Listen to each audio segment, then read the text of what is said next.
Hey everybody, how's it going? So today I would like to start a short video series where I just go over quick misconceptions about what right to repair is or isn't. And the one that I'd like to go over today is the idea that there is nothing that needs to be adjusted because we already have right to repair. So there's no problem. You exist, you're able to fix things, you have a repair shop. What are you complaining about? It's often said in bad faith, but it is actually a question that I think should be answered, which is, what are you actually advocating for? I mean, you have a repair shop, so you are able to do repairs, so what is the problem? Good question. And what I usually do here is I liken this to Prohibition. So 100 years ago, you were not able to purchase liquor. You couldn't go to a bar and drink because of Prohibition. It was outlawed. In spite of that, there were still many places that served liquor, that allowed you to go socialize, sold liquor, and if someone walked in that was, a police officer, you would all just pretend that you weren't drinking, and they would hide everything really quickly. Now, technically, you could go to a place that was similar to a bar, and you could get drunk, and you could pay to get drunk at this place. However, it was against the law. And if people caught you, there would be horrible consequences if you were caught. Just because you are able to do something does not mean that there are not unjust roadblocks to your personal freedom that are in the way of you being able to do that. Another example that I would give would be with, let's say, marijuana. To be clear, I'm not saying that you should or shouldn't do marijuana or anything like that. I'm not getting into that discussion. We're simply discussing it being illegal. So when I was 19 or 21 years old, this was still illegal. If you were caught selling marijuana, you went to prison. If this was not legal. So if you wanted to smoke weed in the comfort of your own home, you had to take part in an illegal act of going to a drug dealer who could very easily get sentenced to several years in prison for the fact that he was selling you marijuana or in possession of it. Do that illegal transaction just so that you could enjoy marijuana in your own home. And one may say, well, you're making a living selling marijuana. You're able to smoke marijuana. What's the problem? Why should there be any change? The fact that we have government agencies that are solely dedicated to finding the people that do this and putting them in prison, in my opinion, is a problem if you are someone that wishes to enjoy marijuana in the comfort of your own home. It being illegal is a problem.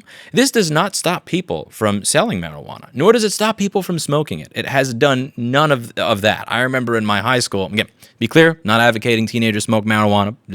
No, there's going to be that soundbite. I remember in my high school, period 4, you go to the fourth stall in the bathroom in the lunchroom, you put $20 under the door, and then 10 minutes later, in the first stall of the lunchroom of the bathroom in that lunchroom, you would pick up your weed. Like even 16-year-olds could buy it. So people could say, well, what's the problem? You're complaining, but clearly you're still able to smoke weed, so what is the issue? Well, the issue is that if the people involved get caught, they go to prison. There is a clear barrier in place, and what they're asking for is for that barrier to be removed. Now, whether you think people should or shouldn't drink or should or shouldn't smoke weed is beside the point here. The point is that people will say, you already seem to have the ability to repair, so why are you complaining? As if a barrier, or an obstacle between you and your personal freedom shouldn't be removed simply because you're able to jump over it. When it comes to repair, this was something that was asked on Reddit. I don't think this comment was in the best of faith. It says, you've always had a right to repair. Repair shops are all over the place, with a funny emoji implying, like, what are you bitching about? And it's also asked in good faith. At the American Conservative, a journalist who actually went through all of my stuff, really, really quality stuff, said, I listened to your testimony in Nebraska 4 years ago. You said you had about 4 employees. Now you have 15. So you've almost quadrupled in size here. So what exactly is the issue? It seems like you are able to fix things. And that is an absolutely excellent question. It's the same general principle. We are able to do our job. Sometimes we can, sometimes we can't. And there are a lot of obstacles in place. And we are advocating for those obstacles to be removed because it just doesn't make sense that they're there. And these are obstacles that, as they grow, may eventually result in us not being able to do our job at all. So one example that I like to give on this channel that I gave in this 6-minute video over here.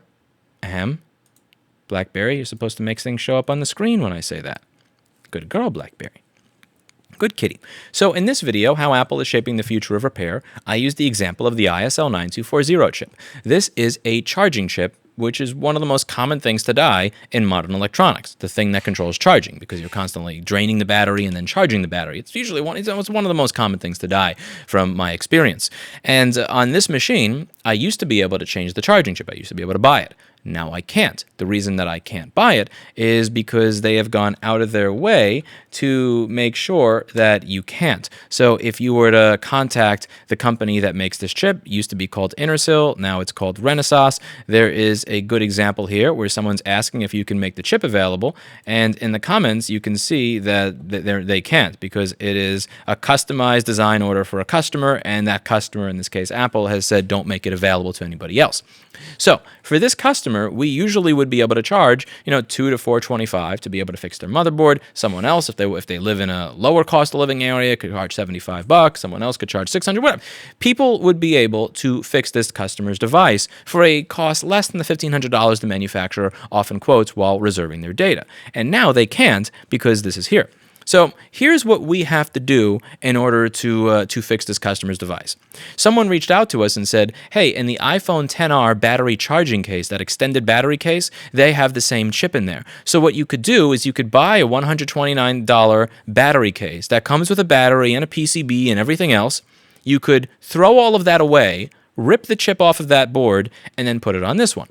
Now, that allows me to do the job, but it's obviously insanely inefficient.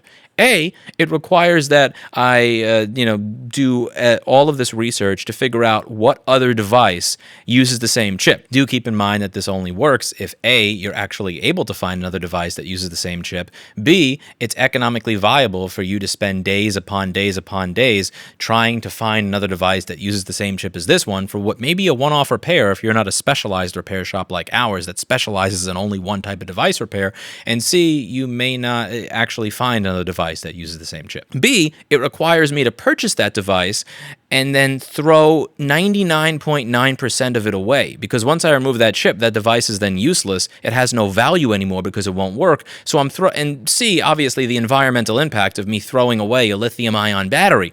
Even if you are using an e-waste provider, it's just a fundamental waste to take a good lithium-ion battery and just toss it out the door. And this is the way that we do our job. And in my opinion, it is ridiculous that instead of us simply being allowed to go to Mouser.com or DigiKey or Newark or any of these companies and say, hey, I'd like to spend a few $100,000 buying charging chips from you all, that we are barred from being able to do that at this point in time by this type of monopolistic behavior. It doesn't make sense. It's bad for the customer, because the customer, not only do they now only have the option of going to Apple, or if I'm not able to buy this chip, or if I am able to buy the chip, they have to pay a higher price for the repair because I have to buy a $129 item instead of a $5 chip, and then do the additional labor to take the chip off of that, reball it, everything else. They also, if I'm not able to do that, they don't get access to their data because the SSD is soldered onto the computer and encrypted, and if they go to Apple, they lose all their data. This is bad for the customer. It's bad for the repair shop that misses out on the ability to create revenue and pay their staff and provide a job for people during a time where there are many jobs going away, many small businesses going away. It's really good for no one. Now, do we jump through hoops to try and figure out ways around this? We do. There are people that will go through recycled boards that are supposed to be shredded or broken down to their bare minerals, and they actually wind up cutting these boards up into little pieces, sneaking them out, and then selling them to people so that they can do their job. They find, they go through dumpsters and they find devices and they rip the chips off of them and all of that. At the end of the day, that's not exactly a great supply chain. But that's the type of stuff that goes on because you're not just able to go to a site and buy a chip.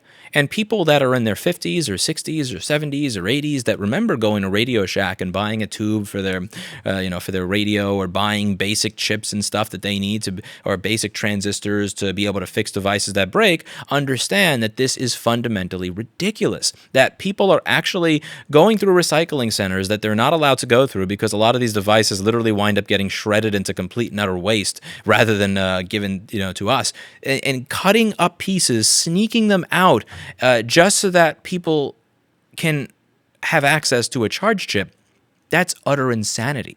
And what we're saying is that we would like this type of monopolistic behavior to end. And when this is not something that just Apple is doing. This is something that many companies in many different industries are taking part in.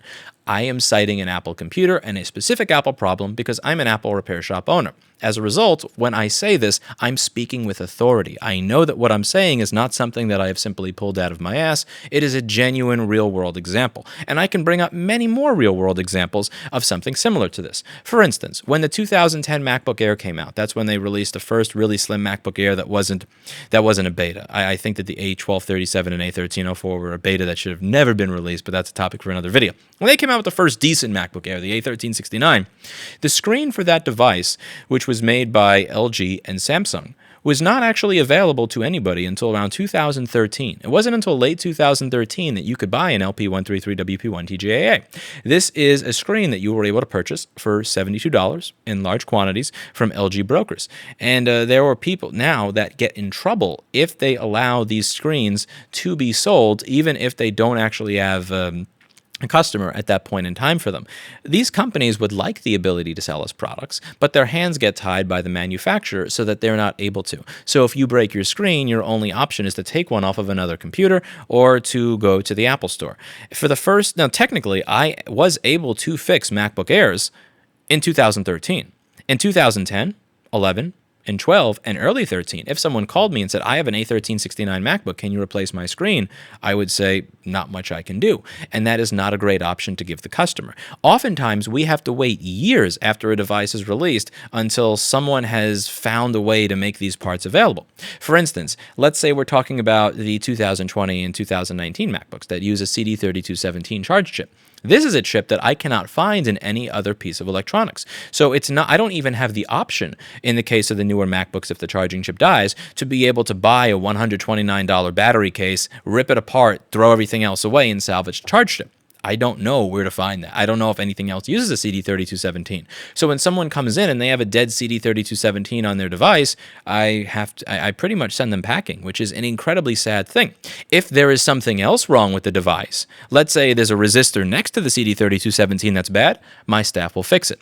If it's the CD3217 that's bad, my staff tells them, I'm sorry, there's nothing I can do. So sometimes I can fix it, sometimes I cannot. But my success rate is decreased because there is an artificial barrier that is put in between myself and being able to access something that even just one generation ago would have been considered ridiculous to block repairmen's ability to work on these products, because most people don't want to rent their devices. They want to own them. They want to be able to continue using them into the future. So even if I'm able to fix things, imagine what we could do if we would be able to fix more things. Imagine if we were able to get access to a chip or a schematic or any of these things without having to wait several years or rip them off of donors or pray that we're able to find one that works. Maybe instead of having 15 employees at this point in time, we'd have 60 or 100 or 1,000. You never know. Thirdly, this is an argument that I've had with Jessa on numerous occasions. She disagrees, but I believe that if this were an industry where all of these artificial barriers and obstacles were not put in place, we would have more higher caliber applicants who wanted to actually be in this field and start businesses. When someone sees that the only way to get a chip is to pray that someone eventually makes it available, or to pray that someone goes through a garbage pile of boards that are going to be incinerated and, sneaks them out of the garbage inside of their shirt, or, shoves pieces of the board up their ass or whatever to be able to make them available on the open market. What they say is, screw that, I'm going to get a real job, I'm not going to do this. The people that tend to work in this industry are people that can tolerate a high level of risk. With each new device that is released, I have a very high level of anxiety as to whether or not I'm actually going to be able to get access to the parts, the tools, the diagrams, the chips, in order to be able to provide service to my customers that they're very much so is demand for. Because I assure you, when the manufacturer says it's $1,500 and the part is $5, there's a lot of room in there to be able to compete, and there is a lot of demand for there to be an alternative service on the market. And other people that see what it is we have to go through to do this job probably think to themselves, this is kind of a cool thing, but I'm not basing my life on this, and they go into something else. There could be so many more people involved in repair than there are now if all these artificial barriers were not put in place. I mean, just think about it. Let's say we're just going back to the example of Prohibition and the drug war. Do you think that there would be more bartenders or less bartenders in a world of prohibition? Do you think that there would be more people or less people in the occupation of, recreational pharmaceuticals if it were an illegal? BlackBerry, did you just bite my microphone? My God. So I would end it there. That just because someone is able to overcome obstacles does not mean that the obstacles don't exist, and I'm totally okay with there being certain obstacles. So, for instance, having to figure out how to do the repairs, how to figure out how to reball BGA chips, how to figure out how to do BGA soldering, deal with underfill, do the job properly, those are obstacles that I respect, and I enjoy going and trying to go over them on a regular basis and up my game. The obstacle of I can't buy the chip because the company that makes the chip that would love to be able to sell it to me is told that they're not able to using this monopolistic crap. In my opinion, that's an obstacle that hurts the consumer. It hurts the economy. It hurts the repair market. It hurts the environment. It's pretty useless, and I have no respect for it. And I advocate for that obstacle being overcome on a regular basis. That's it for today, and as always, I hope you learned something. By the way, just something that I wanted to bring up here is that we have this fundraiser that I started for a 501c4 called Repair Preservation Group Action Fund. What I would like to do is I would like to try and push for a direct ballot initiative to be passed in a state. A direct ballot initiative is unique because instead of praying that a politician will, if we go to them and go, "Please, sir, we would like to be able to repair. Please, sir." And then having them say no or okay, and then changing their mind behind closed doors. If the people vote in favor of it, it passes. This is a ridiculously expensive process, but it is something that I am shooting for. We are 3 days into this fundraiser. And at this point in time, we have raised $302,000. Now, you may actually $303,000 because it gained $1,000 while I was doing this video. You may wonder, where are you getting this $300,000 figure from? I see $203,000. Someone actually sent $100,000 via direct bank transfer that I am waiting to clear at this point in time. So since that was sent via direct bank transfer, there's $100K more than what you see over here. So in 3 days, we have raised $303,000. That is insane. Thank you so much to every single person that's been a part of this. This is amazing, and I'm going to do everything that I can to make this work and to get this across to as many people as humanly possible, because I believe that if we don't act now, we will be living in a future where we don't own anything, we just subscribe to things or lease them. And I like owning things. I like owning things. I like owning my phone. I like owning the Ducky. I like owning this keyboard, and I don't want to move to a subscription environment. All right, that's it for today. And as always, hope you learned something. See you later.